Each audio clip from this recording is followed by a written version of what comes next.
बजरंग बली ने डिसाइड किया कि उनको राम के साथ खड़ा होना या रावण के साथ। आपकी पार्टी ने भी कर्नाटक में कई सीटों पर अपने उम्मीदवार उतारे थे असीम वकार, लेकिन हुआ क्या? मैं तो सुन रहा हूं कि आपकी पार्टी का बड़ा बुरा हाल हुआ। खैर, उसके अलावा बीजेपी की इतनी बड़ी हार और कांग्रेस की इतनी बड़ी जीत, आपको इसका यकीन था, उम्मीद थी ऐसी? सर, पहली बात तो हमने कई उम्मीदवार नहीं उतारे थे, सिर्फ 2 लड़ाए थे। होमवर्क करा कीजिए सर, होमवर्क। ओके, माफी। 2, ओनली 2। दूसरी बात, कांग्रेस को मेरी तरफ से बहुत बधाई, राहुल गांधी जी को बहुत बधाई। बहुत अच्छा रिजल्ट आया है, बहुत बेहतरीन रिजल्ट आया है। और सबसे अहम बात जो कहना चाह रहा हूं कि बजरंग बली ने डिसाइड किया कि उनको राम के साथ खड़ा होना या रावण के साथ। और क्योंकि एक इतिहास है कि बजरंग बली ने हमेशा रावण की लंका को ढाया है, आग लगाई है, तो वही इस बार भी हुआ। बजरंग बली ने बजाय वोट दिलाने के, बजरंग बली ने हरा दिया। तो सारा credit goes to Bajrang Bali. और सेकंड नंबर पे credit goes to the Kerala story. और थर्ड नंबर पे credit goes to Modi ji. और मैं आपके चैनल के जरिए से जनाब मोदी साहब को, जनाब शाह साहब को और तमाम स्टार प्रचारकों को, बीजेपी को, उनकी हार की बहुत बड़ी बधाई पेश करता हूं। और ये कर्नाटक की जनता की जीत है और आगे ये शुरुआत है। कर्नाटक जो है वो साउथ का टोल गेट कहलाता है। टोल गेट क्रॉस करने से पहले ही टोल गेट बंद हो गया।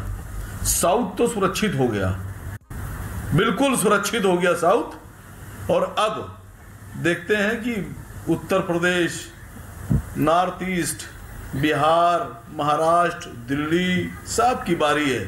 सारे टोल गेट बंद होते जाएंगे और मैं तो चाहता हूं कि बजरंग बली अपना करिश्मा यहां भी इनको दिखा देंगे। आसिम वकार, आपने बीजेपी की हार का पूरा जो कुछ भी क्रेडिट या जो भी है आपने बजरंग बली को दे दिया, लेकिन आप ये भूल गए कर्नाटक में सारा का सारा मुस्लिम वोट कांग्रेस को गया है। आसिम वकार, अगर यही मॉडल कांग्रेस बाकी राज्यों में भी ले आई और सारा मुस्लिम वोट कांग्रेस की तरफ चला गया, आसिम वकार, तब आप क्या करेंगे? आपकी पार्टी का क्या होगा?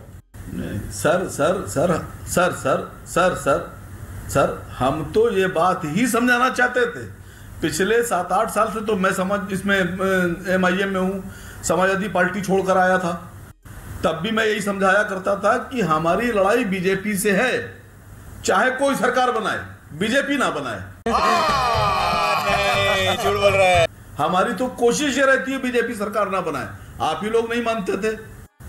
हम तो बार बार ये बात साबित कर रहे थे, जो लोग हार रहे थे बीजेपी से, ये उनकी गलती थी। उत्तर प्रदेश में जो हार हुई है, जो बीजेपी जीती है, उसमें हमारी गलती नहीं है।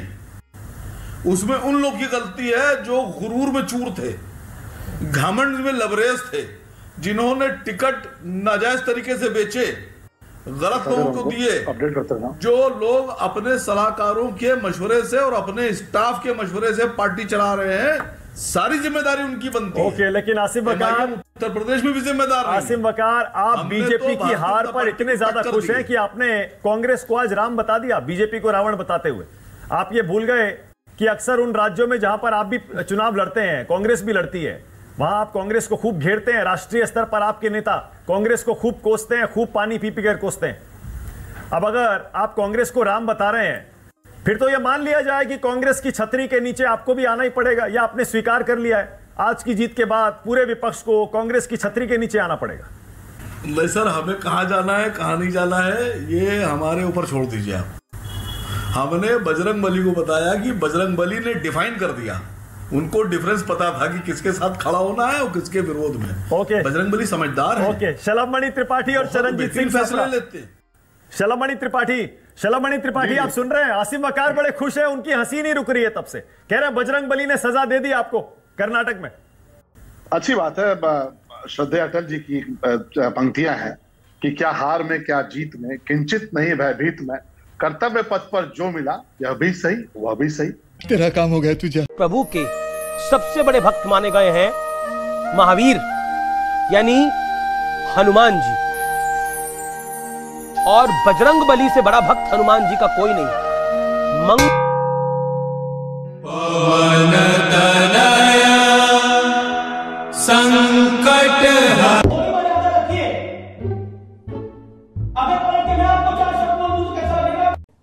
अब बताइए मैं क्या करूंगा? एक बहुत सिंपल सी टिप आपके साथ शेयर करती हूँ। अपने हाथ को इस तरीके से रखिए। If you look at this from your side, आपका लेफ्ट हैंड आपको बी के जैसे दिखेगा और राइट हैंड आपको डी के जैसे दिखेगा। B and D. B for थोड़ी मदद रखिए। वे मैं थो तेरा मन पर